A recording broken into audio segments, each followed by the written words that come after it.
Prežrala som sa. Šlapka sa mi vyzula.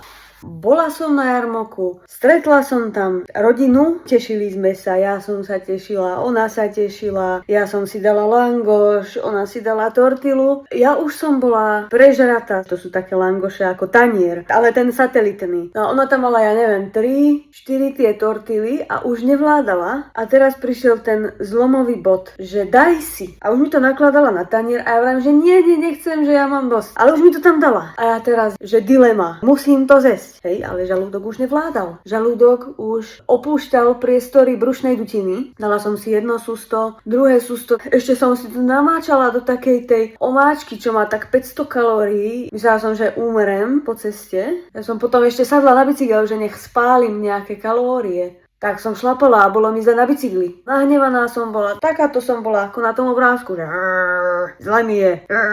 Prosím, naučte ma hovoriť, nie, ďakujem. A tuto som si takéto ohne, pozri.